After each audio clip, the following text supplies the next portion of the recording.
देखिए, अगर कोई मुख्यमंत्री जिस दिन माननीय प्रधानमंत्री जी नरेंद्र मोदी जी शपथ ग्रहण कर रहे थे, तब हमारे मुख्यमंत्री पश्चिम बंगाल के मुख्यमंत्री ममता बनर्जी घर को अंधकार करके बैठे हैं विरोध करके, तो इस राज्य को क्या मिलेगा? ऐसा ही मिलेगा। जो मुख्यमंत्री फेडरल स्ट्रक्चर को मान्यता ही नहीं देता है, उनका राज्य में यही होगा। उनको वो तो आज सीपीएम जैसे केंद्र का विरोधिता करके 500 साल पीछे कर दिया बंगाल को, और ठीक ऐसा ही उसी रास्ते में एकदम माने योग्य छात्री बनकर सीपीएम का ममता बनर्जी वही कर रहे हैं। हर बात में मोदी जी का गवर्नमेंट का ये करना, अपमान करना, असहयोगिता करना, जो नॉर्म्स फॉलो करना चाहिए कोई भी स्कीम में वो फॉलो नहीं करना, उसके ऊपर तो दुर्नीति है ही। सफर कर रहे कौन? हम लोग, आम पब्लिक। लेकिन उसके बाद भी आज इंफ्रास्ट्रक्चर, आज युवा का कर्म संस्थान, आज एग्रीकल्चर, कृषक में बहुत ज्यादा ध्यान दिया गया है इस बजट में, और हम लोग बहुत खुश हैं। देखिए, अब राजनीति रंग या पक्षपात ये तो हम नहीं बोल पाएंगे, लेकिन आज हर कुछ में एक कोऑपरेशन का माहौल होना चाहिए। दूसरे बीजेपी शासित राज्य में जो कोऑपरेशन हम लोग देखते हैं, आप नॉन बीजेपी रूल स्टेट हो सकते हैं, लेकिन केंद्र सबको थोड़ा इधर उधर देंगे, लेकिन हर चीज में नॉन कोऑपरेशन, हर चीज में सेंटर के अगेंस्ट में जाना, हर चीज में जो नॉर्म्स है वो फॉलो ना करना, फेडरल स्ट्रक्चर को ही ना मानना। 21 जुलाई का मंच से ममता बनर्जी बोल रहे बंगाल और भारत में संबंधों ठीक करना पड़ेगा। क्या मायने हैं? बंगाल दूसरे देश है, भारत दूसरे देश है, दोनों में अच्छा संबंध करना पड़ेगा। तो ये मनोभाव जो मुख्यमंत्री का है, उनका राज्य में आम पब्लिक हम लोग का तो यही भाग्य होगा।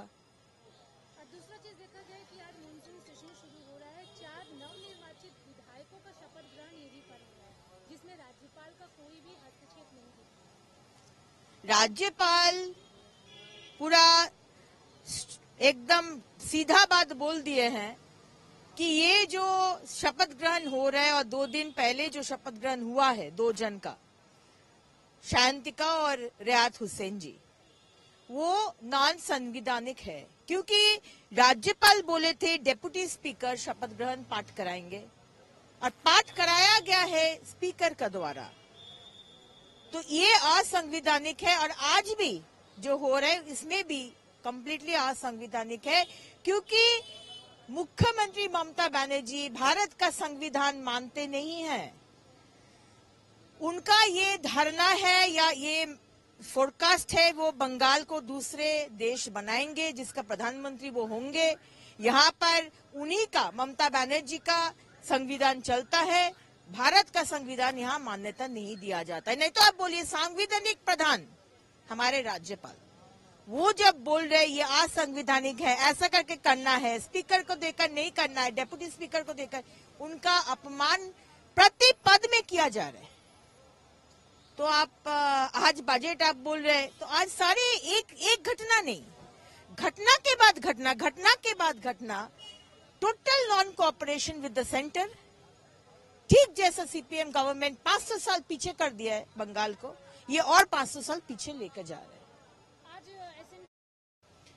हम लोग हिस्सा जरूर लेंगे, लेकिन हमारा क्वेश्चन है कि नीट का संबंध में ये मुख्यमंत्री और ये दुर्नीतिग्रस्त चोरों का सरकार का बोलने का अधिकार है, जो एजुकेशन डिपार्टमेंट को धूलिसात कर दिया, खत्म कर दिया, जो एजुकेशन जो जिसका रविंद्रनाथ टैगोर, स्वामी विवेकानंद, विभूतिभूषण, हम लोग का एक के बाद एक बड़ा बड़ा महर्षि जन्म लिए है, आज शिक्षा लेकर हम लोग गर्व करते थे, आज वही में हमारा प्राक्तन शिक्षा मंत्री जेल, हमारे मंत्री जेल, हमारे आधिकारिक जेल, सारे शिक्षा दुर्नीति का ये पूरा जेल में, और 26,000 नौकरी अभी अदालत का डिसीजन में झूल रहे हैं। ये इन लोग बात करेंगे नीट के विषय में।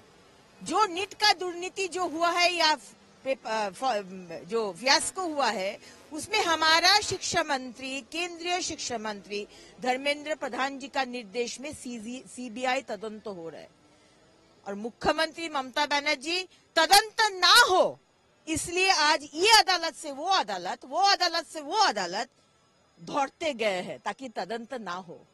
हमारा केंद्र सरकार सीबीआई तदंत के साथ साथ जो डायरेक्टर, जो एजेंसी ये देखभाल कर रहा था, उसका डायरेक्टर को बर्खास्त किया गया।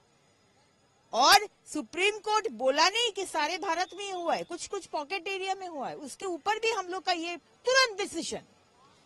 तो दो जन में कंपैरिजन तो करना ही नहीं चाहिए। और पता नहीं इन लोग तो शर्मिंदगी तो है नहीं, आज नीट को लेकर बात करने आ रहे हैं।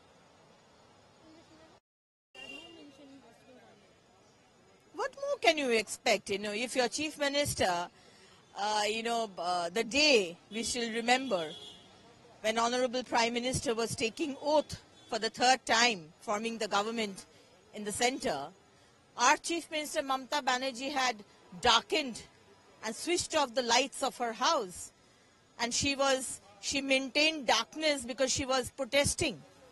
What more can you expect if a government is always against the center? Exactly like, the left front government, when the left front government was here in West Bengal. 500 years we have, gone back, because every time they were at loggerheads with the central. And in the same pathway, Mamata Banerjee is moving. For everything, she doesn't pay any respect to the norms of the central government. Why? There are other non-BJP ruled states. Nobody is having a problem. Why can't you follow what the norms have been laid down by the central government? But her thing is that no, I will not follow whatever central says. I think I have to become the prime minister of this country called Bengal. Otherwise, the other day, on 21st July, from the protest march that she had in the meeting, she is saying that relationship between Bengal and India should be improved. What do you mean by that? Bengal is a different country that you are saying that a relationship between Bengal and India should be improved? So this is the unfortunate state and our miserable state of people like us, the common man of Bengal, that year after year we are suffering because of this, the loggerhead.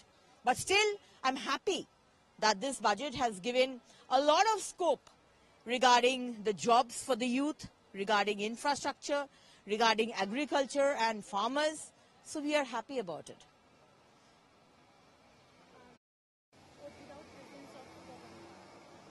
How can they take oath when previously the two MLAs, Shayantika Banerjee and Riyat Hussain, their oath-taking ceremony was completely unconstitutional, as told by Honorable the constitutional head of the state, the Honorable Governor.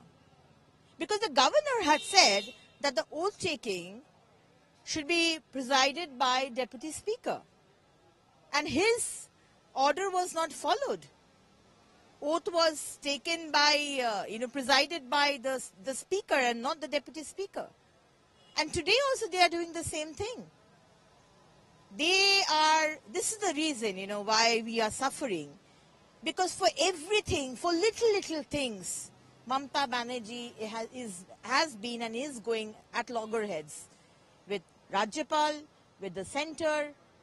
There are so many non-BJP ruled states where every state is getting a lot of money for development, lot of perks. But, because of this sick attitude of our chief minister, it's a sick and miserable attitude. Following the path of the left government, she is forever, taking Bengal back another 400 years. Right to talk about NEET? A state, a government who is neck deep in corruption, who is second in command in their party, and ex-education minister Partho Chatterjee has been caught red-handed with 50 crores, jewelry worth crores, bank papers worth crores, caught red-handed. Manik Bhattacharya, Subhiresh Bhattacharya, Vice Chancellor,